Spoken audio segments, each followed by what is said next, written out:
Hello, so journal number 2 is on asking questions, specifically questions that the book may or may not actually be able to answer, so you can use outside resources to help you understand the book.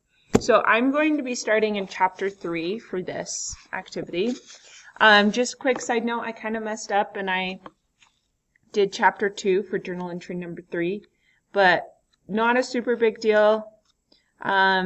Chapters 2 and 3 don't really build on each other anyway, because chapter 3 is all about this party, which Nick, the narrator, completely hates, and I don't even know why he goes. But at this party, it's held by Gatsby, and everybody loves to go to Gatsby's parties, but nobody really knows Gatsby. People don't even know what he looks like. People don't even know what he does, so there's lots of mystery around Gatsby. Also, Nick just hates the party. Like, this is a side note, but listen to how painful this sounds. Just, imagine it. There is dancing now on the canvas in the garden. Old men pushing young girls backward in eternal, graceless circles. So that there's these old men dancing with young girls, and it looks awful. Superior couples holding each other tortuously. So, people are dancing painfully, fashionably, and keeping in the corners, and a great number of single girls dancing individualistically or relieving the orchestra for a moment of the burden of the banjo or the chops. So people are stealing the instruments from the orchestra. Painful party. People are getting drunk, don't understand what's going on. Just sounds awful. But Nick does run into Gatsby in this chapter, and Gatsby does talk to him, and they kind of become friends. But anyway, back to questions. So I just started reading, and I just started writing down as many questions as I possibly could. So right here, I was looking at, I was just reading about Gatsby's parties, and I was like, oh, why do people have lots of time and money? That just seems so strange. So kind of what I do when I'm looking for questions is I look for things that seem strange or weird, or questions that people might have about other characters or something. Like over here I wrote, why do people go to these parties without meeting Gatsby? So that seems strange to me too. Why would you just go to somebody's house and leave the party and not even know who he is? And then I just also kind of just started thinking about the story as a whole. I'm on. What questions I might have about the story as a whole. This is kind of what I came up with. What is the time period of The Great Gatsby? Here's another one. Who is F. Scott Fitzgerald?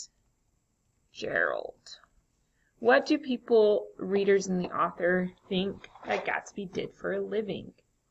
Why do people always seem to have lots of money and no responsibility? Why do people go to these parties without actually meeting Gatsby? And is it common that people don't make connections socially with each other? Oh, I came up with that one because in the party it was people would talk to each other, but they really wouldn't talk to each other. It's just the epitome of that awkward social party that I avoid. Yes. Okay. So those are my questions. So I'm ready to make my journal entry now. So what you're going to do is you pull up your reading journal that you should have. This is my example. Again, you can see it on your own reading journal by just clicking on this link. And then you just copy and paste those things down to the bottom, except see journal entry number 2. I got it all kind of messed up. I already did journal entry number 3 right there. So journal entry number 2, I'm going to put April 13th, 2020. And then the lesson focus is sleuthing, background information. And then questions to ponder. You're just going to come up with 3 to 5 of your own questions you have about the book. So here's my questions.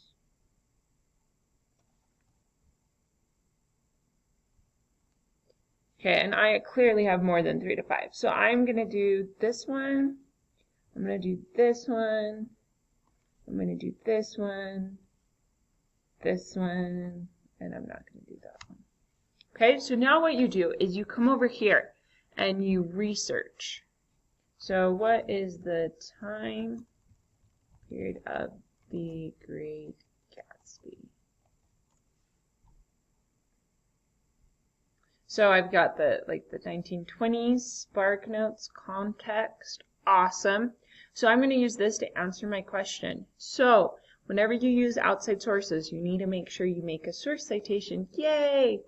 I'll include a link to this guide in Canvas, but this is everything you need to know about a source citation. So I'm going to click on this, how to create a source citation. Go to it, it's at the bottom of this document. Use this website to create a source citation. Okay, and then I'm going to come over here, copy this, and then I'm going to paste this into the spot site.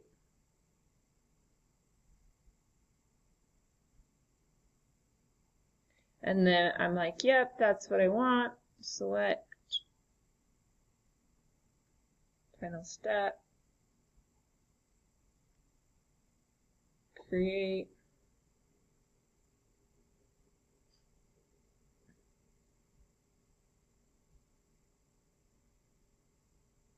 Maybe. Here it is. So now I'm going to copy this. I'm going to come over here. I'll paste it at the bottom. And then I'm going to put, so Francis Scott Key Fitzgerald was born on September 24th, 1896, and named after his ancestor Francis Scott Key. Reading the first line of every paragraph, great strategy. Fitzgerald became a second lieutenant and was stationed at Camp Sheridan in Montgomery, Alabama. Many of these events that Fitzgerald's early life appear in his most famous novel, The Great Gatsby. So there he met and fell in love with a wild 17-year-old beauty named Zelda Sayers. Zelda finally agreed to marry him, but her overpowering desire for wealth, fun, and leisure led her to delay their wedding until he could prove a success. With the publication of This Side of Paradise in 1920, Fitzgerald became a literary sensation, earning enough money and fame to convince Zelda to marry him. So I feel like that comes out in The Great Gatsby a lot. Having become a celebrity, Fitzgerald fell into a wild, reckless lifestyle of parties and decadence, while desperately trying to please Zelda by writing to earn money. Similarly, Gatsby amasses a great deal of wealth at a relatively young age and devotes himself to acquiring possessions and throwing parties. As the giddiness of the Roaring Twenties dissolved into the bleakness of the Great Depression, however, Zelda suffered a nervous breakdown, and Fitzgerald battled alcoholism, which hampered his writing. Fitzgerald was the most famous chronicler of 1920s America, an era that he dubbed the Jazz Age. Written in 1925, The Great Gatsby is one of the greatest literary documents of this period, in which the American economy soared, bringing unprecedented levels of prosperity to the nation. Prohibition, the ban on the sale of the consumption of alcohol mandated by the 18th Amendment to the Constitution, made millionaires out of bootleggers, and an underground culture of revelry sprang up. Sprawling private parties managed to elude public notice, and speakeasies, secret clubs that sold liquor, thrived. So I'm going to take this, and then I'm going to use this information to answer my questions. And for the sake of time, I'm going to pause this video while I quickly write down the answers, and then I'll push play so you can see it. So this is the way I've answered the questions. Right here, I just said a little bit about the 1920s. Notice I cited Spark Notes. Again, I said a little bit about the author, then cited Spark Notes. I don't know the answer to this question yet. Right here, this is my own thoughts based on what I just read. So I think that because his life kind of fell apart, he's writing The Great Gatsby as like a criticism of the way he lived his own life. So he's criticizing himself, which is maybe why Nick is so critical. But I don't know. Yeah. And then this is a last question. What do people think that Gatsby did for a living? What did Gatsby do for a living?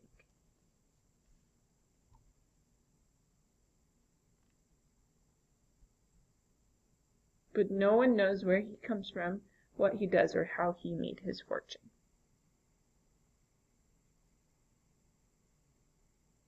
Or right here, his fortune, we are told, was a result of a bootlegging business. So maybe he was a bootlegger. That means that somebody who sells alcohol illegally.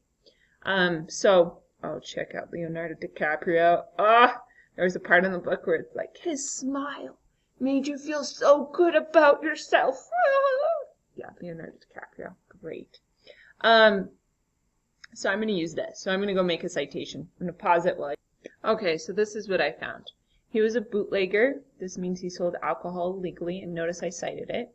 However, Roos claims that Gatsby was spending way beyond his means, and there is no way he was that rich if he really were a bootlegger. So, who knows where Gatsby actually got his money? Nobody knows.